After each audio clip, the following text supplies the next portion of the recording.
Mbote bandeko balandi émission Mbongwana nazali na esengo ya kozali susu liboso na bino mokolo ya lelo pona ko présenter bino émission o bolandaka na bokebi penza émission Mbongwana bisika nyonso ezwami bino en tout cas boye imalamu bandeko na biso ya diaspora bandeko na biso ya bamboka misusu o bolandaka biso à travers YouTube ya Canal Kin Télévision boye imalamu na bino pona mokolo ya lelo toyambi pona bino mwana mboka Killer Mubambe oyazali bongo député national élu ya Likasi na Okatanga pe membre et ensemble pour le changement parti cher ya mwana mboka Moïse Katumbi Chapwe elongo na ye tokosola mingi penza maimatali loi sur la congolité o tozomona eza lokola nzete o bazobeta bébé tango azo tambola toyebite ekosimba to ekosimba te bango ensemble bakanisi nini pona loi yango pourquoi bazali mingi penza ko banga po bazolo baete loi wana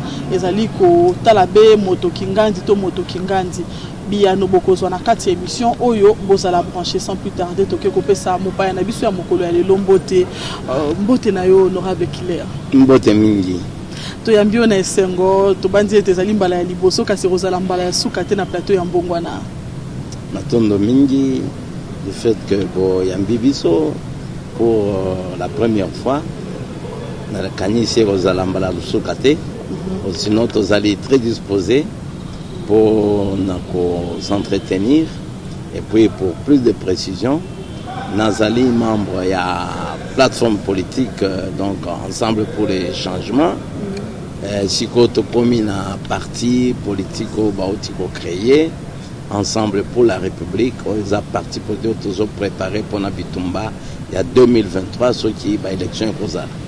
Merci beaucoup bandeko balandi tokoti mbala moko na mituna na biso tolobela mo mokeli kambo etali proposition ya loi sur la congolité loi oyo mwana mboka Noël Tiani a concevoir o ezali porté na député national Ntingi Pululu nde azwaki yango pona komema yango na hémicycle epai ya ba député lecture nini yango zali ko sala par rapport ya loi wana eza loi moko ezali mabe penza. Cette loi n'est pas la bienvenue. Donc eza na boye ya malamu te ya mabe. Loi wana ezo violer ba disposition constitutionnelle. Na kanisi loi wana ce qui évolué au niveau de l'Assemblée, poto sur la tolo belango, au niveau de l'Assemblée, c'est-à-dire peut-être même noir moko kozala na sima. Mais sinon, les adi loi moko bako rebuter, il faut pas rebuter yango à partir du bureau d'études et assemblée. Puisque bureau d'études azana ba devoir ya kotala ceux qui loi wana et ils ont violé bien ils ont violé te ba texte moko constitutionnel. Mais du moment que loi wana ils ont énervé constitution sur base de l'article 10, 11, 12, 13, surtout l'article 13. L'article est belé au niveau de la constitution. Donc loi wana tozo kanisa que bureau d'études et assemblée pour déclarer loi wana non recevable pour des prescrits inconstitutionnels ou parce qu'ils ont énervé constitution na biso. Pourquoi bozo se sentir visé? Pour nini olobi yambona nakota na motuna na ngao pourquoi lobi loi wana eza mabe makasi? Omonite que eza façon européenne ko protéger ba congolais ko battre la lelo tozomona ba guerre na est et pas iboye tozomona bitumba pona nini parce que tozwara peut-être ba président au nationalité na bango zaki entre guillemets douteuse. Mais sikoyo bino bozolo ba ete loi wana ezali mabe mingi loko nini ezo bangisa bino? Tozana eloko moko te ozo bangisa biso en tant que élu du peuple. Mosala na biso ezali ko légiférer ba loi. Donc ko voter ba loi. Mais biso bato tozo voter ba loi. Il faut to la qui s'appelle application ya ba loi wana o tozo voter. Mais ce qui biso ba législature to bandi konyata ko violer ba loi que dire à bato mosusu. Donc n'importe quel Congolais a qu'on se permettre de violer la loi. Constitution na biso est claire. Et puis pour nani ba initier loi wana. Donc balingi ba modifier. Donc loi wana elingi modifier ba prescrit la constitution na biso. Ko modifier ba prescrit za verrouiller la constitution na biso wana est commis déjà violation ya texte. Mais pour mettre en tant que biso ba législateur, on a élu bien sûr ensemble. Mais pour mettre que na koti kondimela violation ya ba texte légaux. D'abord de bikambo liboso et sali que toboyi ko énervé ko nyata mibeko ya mboka. Ça c'est un. Bien sûr que bozolo ba non ba loi wana ndeko protéger. Tout ça na ba loi boni.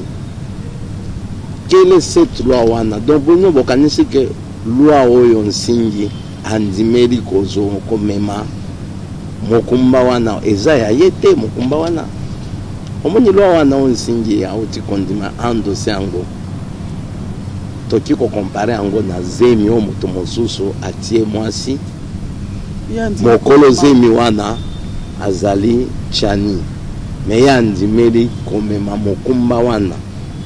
Il ne sait même pas peut-être zemi wana soki kobota mwana nini ako surtout ka jour moko babote lié mu selekete nda akoki malwa wana. Pour comprendre un peu loi wana ezali mabe puisque ezo la kisa makambo aboka bwana.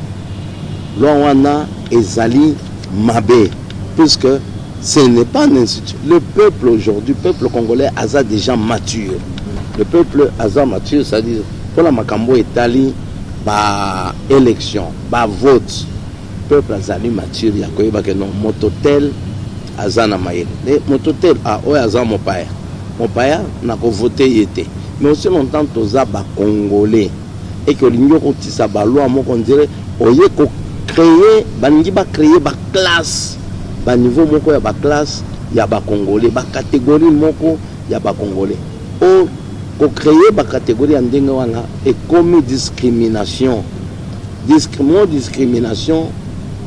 puis qui s'est mis à utiliser pour créer la loi qui a tendance discriminatoire au sein de la constitution na biso. Voilà un peu biso en tant que légaliste to boy to violer la loi en dengue donc to violer la constitution to boy violation de la constitution. Moi Mboka Kiler Mubambe, pourquoi ensemble pour le changement, le bien comme ensemble pour la République, particulièrement président et ensemble Moïse Katumbi Chapwe, Azali ko se sentir visé dans la loi wana. Président Moïse Katumbi bien biso bato a senti ya nani ensemble, on dit toujours se sentir visé puisque ba initiateur ya loi wana bango moko avant pas qu'il ne déposer loi wana au niveau ya nani ya parlement balekaki na ba chaîne na ba radio na ba média tolandaki bango na ba Top Congo tolandaki bango na ba chaîne Ngonga soki nani Canal Kin tout ça ye moko collègue na biso alobaki na ye na loi wana mokende ko déposer naza na appui ya 215 députés. Parmi les députés, on a un député à Katumbi. Pour la nina tangaki kombo ya président Jean-Pierre Mbemba. Pour la nina tangaki te kombo ya président Vital Kamerhe.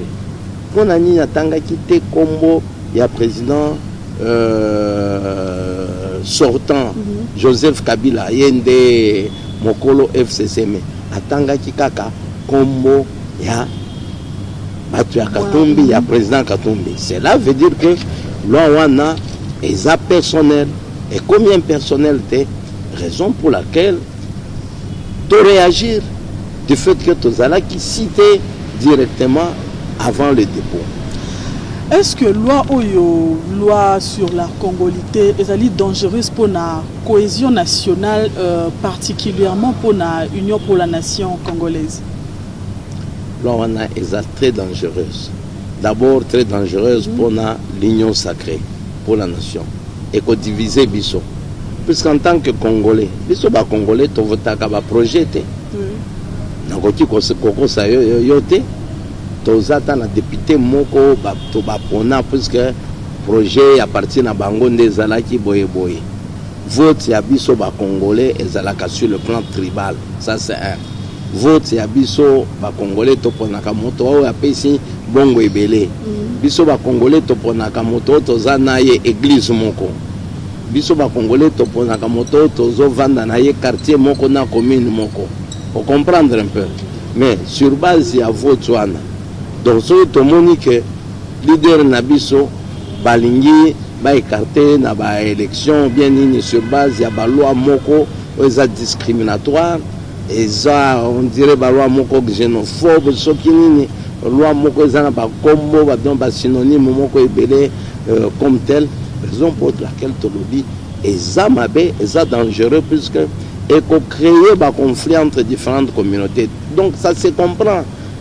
Tanga kaka ba message na ba réseaux sociaux batu basi ba bandi ko finga na kalikolo ya loi wana kalikolo ya loi wana donc batu mosusu bazo kotisa même certaines autorités du pays au moment où baza ba responsabilité ya loi wana nde ba conséquences. C'est pour cela au début de bandaki déjà koboya que loi wana ekota lelo to dikolobelango kuna nani na assemblée na prélude ya ba travaux ya plénière ya lelo pour la nuit président l'obéli yango puisque par conséquence balo mustango to l'exaki loi ozotala ba personne vivant avec handicap loi wana ezala ki initié na maman Eve Bazaiba. Est-ce que boyokaki makambo ba problème tout ça rien mais tango loi ya mina kuna sakata ba força qui pour eleka ngana za parmi ba députés ba komela ki même bureau ya assemblée que loi wana ezamabe maman Mabunda tika kolekisa loi wana mais aza témoin ngana za na ba accusé de réception ya mikanda mais basala ki forcing poto lobela loi wana et en fin de compte makamoni ntozwaki soulèvement populaire donc na loi oyo ya nani ya nsingi donc ameni zeni ya bato donc loi nsingi wana oya chani et coproduire par conséquence moko fâcheuse puisqu'on entend biso toujours tirer oreille. Nous sommes en contact avec la base. Par exemple quand naza élu ya province ya Katanga na ville ya Likasi kuna Katanga baboyi loi wana bato mosusu bazolo ba soki loi wana eleki alors bato bazana misala wa bango pe soki baza de père et de mère te na province na biso ba revanda te omoni comment est-ce que bato mosusu bazo développer car likolo ya loi wana à partir de la loi wana donc crainte na bino ezali soulèvement populaire bato batomboka bokabwanya kota na kati ya mboka likolo ya loi wana tomboka ya bato wana ezali ya liboso te na bane 60 bane 90 kaka pour des petites erreurs politiques donc on avait vécu un conflit entre la communauté kassaïenne et la communauté katangaise wana puisque loi wana initiateur ya loi wana azamulupa loi wana avant qu'il déposer ango ezo visé Katangé.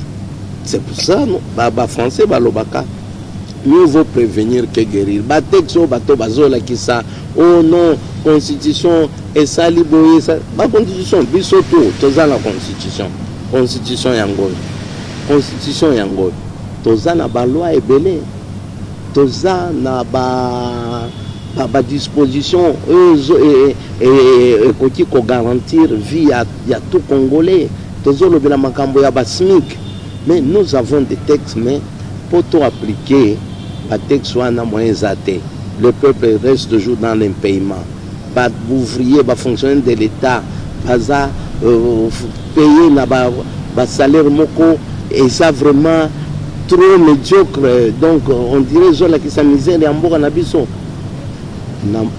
na bajour ba moment ya lelo toza na besoin ya ba loi moko oyo ekoki ko améliorer le social du Congolais le peuple congolais quand ndenge nani ayemba nani waze kwa peuple azosenga nini kolia le peuple cherche à manger le quotidien de son jour mais ba loi wana qu'est-ce que ça va venir faire ici et distraction. On est en train de distraire la population.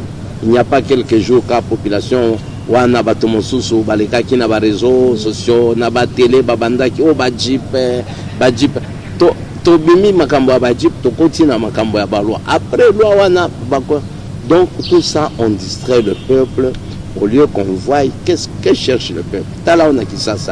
Le problème des transports ça se pose. Ba tracasserie, tala ba soulèvement ya ba chauffeur tout ça. Et on doit chercher des solutions durables pour les gens. Nous savons que l'État n'est pas en mesure de procurer misala na ba jeunes congolais, na peuple congolais. Et quand quelqu'un se recherche, va tenir comme moi motoka, va tenir comme moi tout piki et avec ça, on commence encore à tracasser. Il faut que tout venda, qu'on débatte sur des choses qui peuvent améliorer la vie social ya peuple congolais. Loi waneza loi ya mabe penza. Mais moi namboka Kylian Mubambe, fonction ya chef de l'État, président de la République, partout na bamboka misusu ezalaka vraiment verrouillé. Surtout ceux qui nationalité ya moto azol nga kozwa bokonzi ya kokamba mboka ezali douteuse. Pourquoi kaka ceux qui est commis à na Congo batu bakomi ko se sentir visés particulièrement ensemble na président Moïse Katumbi Tshapwe? Le moment, c'est-à-dire, il ne faudrait pas tout copier Babilo comme Soussou pour le plaisir à copier. Tout copier Makambo Mosusu pour améliorer la vie quotidienne du peuple congolais. Est-ce que yo kanisi que les lots vocal tous en football, des dirigeants à football, est-ce que ça va étranger? Nous avions des Belges ici. C'est-à-dire les Cambozo le Belanga. Ça a été déjà exploité dans Tangwakala. Donc moi je ne suis pas pour les étrangers. Mais la période de Mobutu, président Mobutu, il avait instauré la zaïrianisation. Baboto la biloko na bapaya. On avait donné aux Congolais, nés de pères, de fils, de coco, biloko na biloko. Mais tokomi wapi.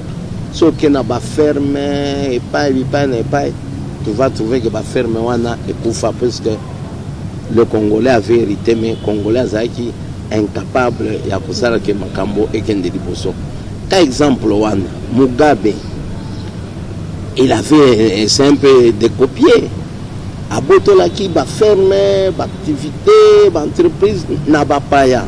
Pour appeler ça, Zimbabwéen, né de pères, de mères, de coco, tout ça. Bakenda ici à mon côté.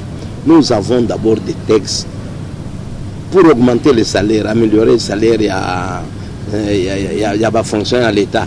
Pour respecter l'accord et Ambouji. Est-ce que les gens des pères et des fils et des mères?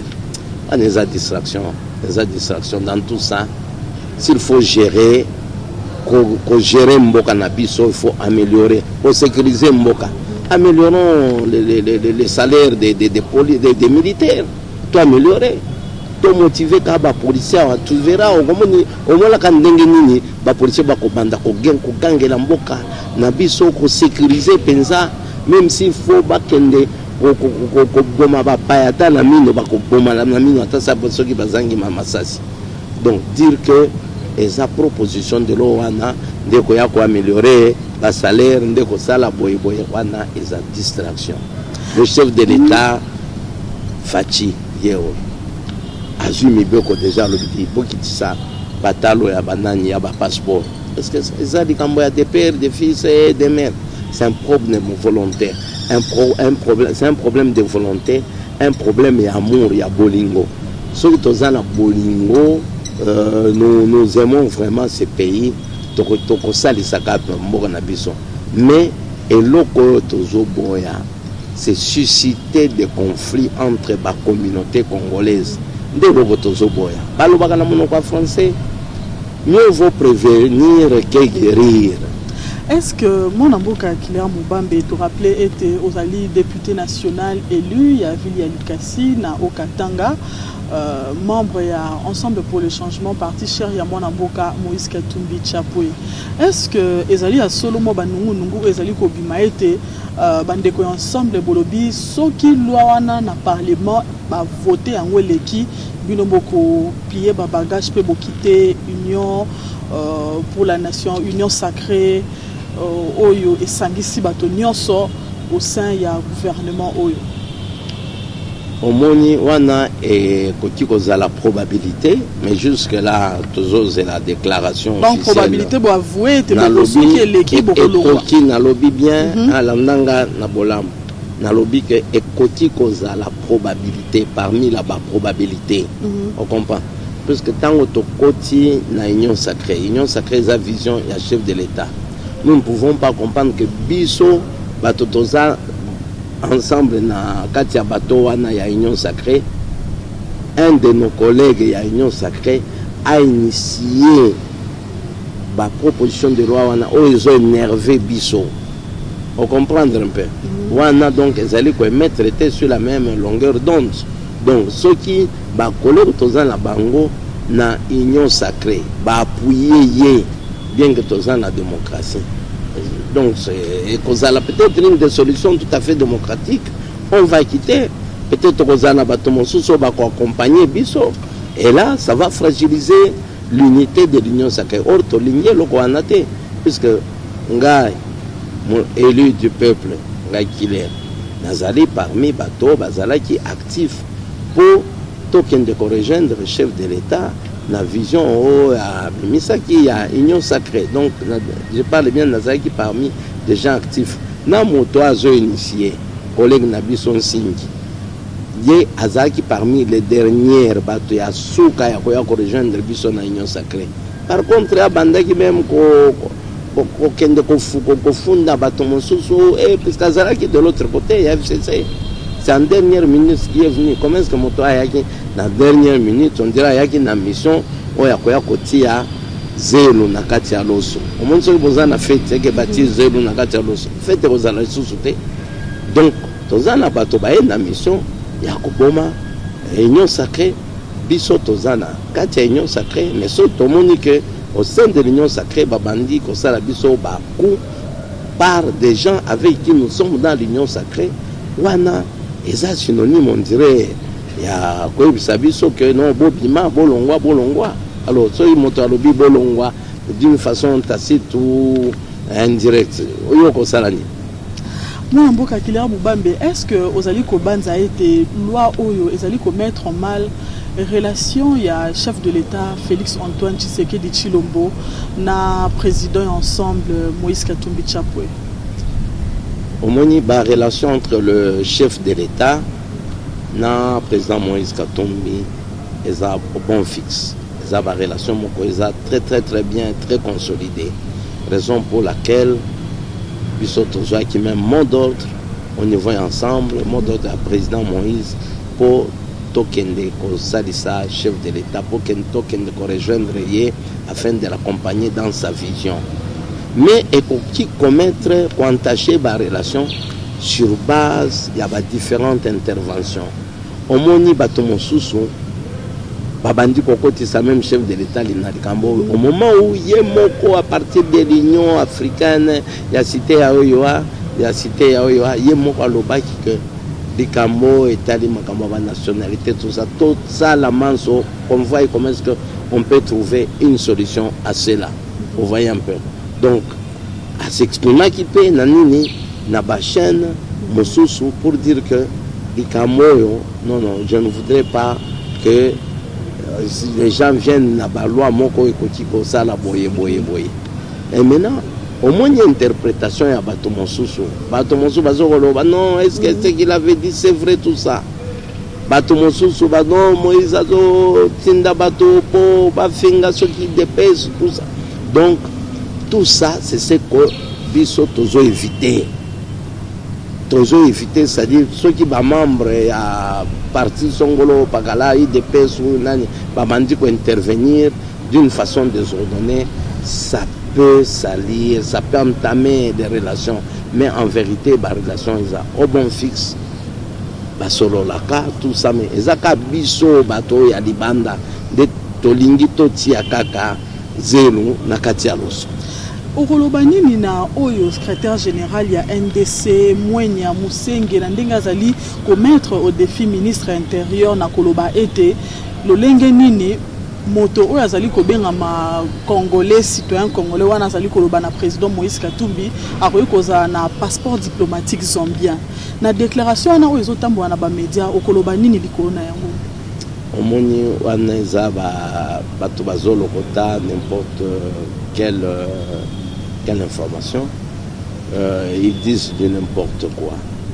Président Moïse Aza congolais très bien connu.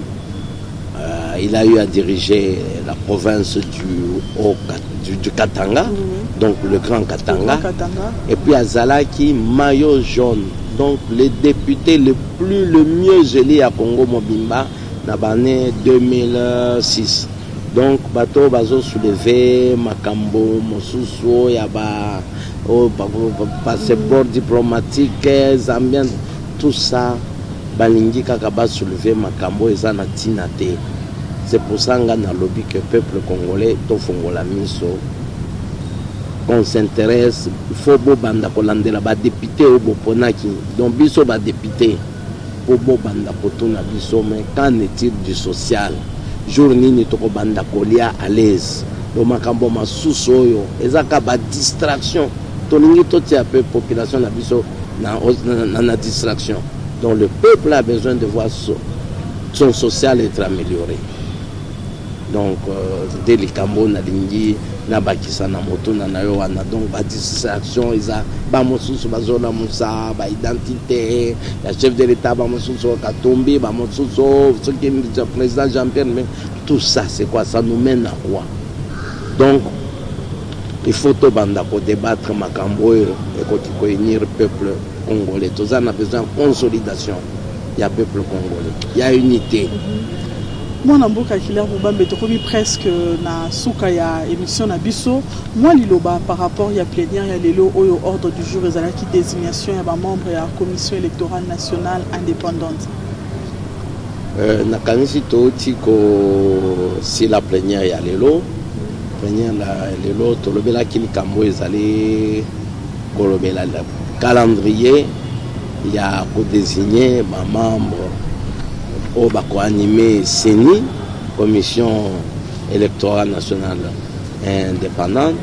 Donc calendrier tu peux sama, mais à la sortie dans notre joie quitter ba document, ba lobby ba copé ça ba composante union so la société civile et la politique, ba document na bango.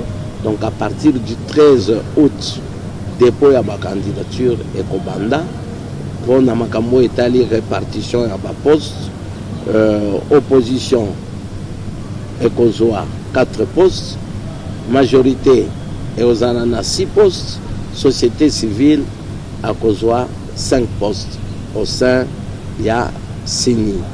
Donc ma condition et Kozala Kaka Nakati. Il y a des documents qui sont différentes composantes. Nakani Césaire Lokomoko, il y a Malamu. Tout syndicat n'a pas composante la politique ou bien société civile. Bapo na bato baza na amour ya mboka. Bapo na bato baza na volonté à conseil la mboka. Je crois que ceux qui toponi bato ya bien bako représenter biso kuna na CENI, il y a de quoi espérer.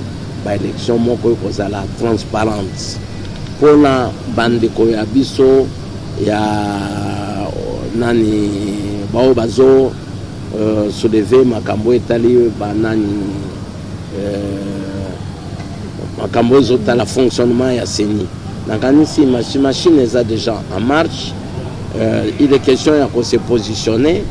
Le chef de l'État a déjà promulgué la loi portant fonctionnement, loi organique portant fonctionnement à CENI. La machine est déjà en marche, ça ne sert à rien peut-être à la marche arrière. Qu'il voit peut-être comment choisir bateau, bakokenda, kolobela bango, nakati, il y a fonctionnement à CENI au sein de la CENI. Merci beaucoup. Comme na souka émission ya lelo peut-être liloba ya souka na ba électeur na yo to pe na batonyo so o balandi une émission bongwana. pour un électeur en tant que député national, député national, il y a Katanga T, il y a Katanga T, on a commis député à Congo Mobimba. Tosengi na peuple congolais, sans penchant possible, bazala vigilant. Babanda kolanda biso, surtout na ba séance. Biso toza ba élu du peuple, donc toza ba donc bato peuple atinda ki poto ya kosala na palais du peuple. Donc nous sommes redevables vis-à-vis la population na biso, tous se faire confiance, surtout dans les CP là-bas, et belé la politique à travers les médias, biso pe toza disposé, ceux qui population a 5 pour inviter biso ceux qui sur le plateau ou bien dans la commune Songolo Pakala toza disposé pour partager sinon nous sommes des législateurs, nous devons respecter les textes sur les origines Moranabiso, la fondation texte fondateur Nabiso Ezali Constitution. Donc pour la Makambo Etali, loi Tchani, et la loi Moko ils ont violé Constitution Nabiso. Voilà un peu le problème qui se pose. Merci beaucoup, merci honorable Killer, ndenge au respecté, pe on dimi ko yanola na invitation na biso ya mokolo ya lelo totondi obotondi bande ko balandi to rappeler to yambaki pona bino mwana mboka. Killer Mubambe, député national élu à ville ya Likasi ya etuka ya Okatanga et logo na yende to sola ki mingi penza mai matali likambotali loi sur la congolité. Un grand merci na bino baye bon so bolandi biso bisika nyonso. Merci une équipe technique Freddy Takidi, merci na Freddy Soumaïli, Koupar Bola, Soulemboyo, merci beaucoup na Maïka Mwaka les réalisateurs, un grand merci na bino nyonso o bobenga kabiso botinda raba message bolembate boko bako sala yango toko yanula bino pe toko sala oyo bino bosenga kabiso ko sala soki ya ko améliorer zali to ko améliorer. Un grand merci na bino botika la toujours branché na Canal Kin Télévision Télé Vérité, émission bozo yango en rediffusion mokolo ya mercredi na bangonga ya 11h30. Merci.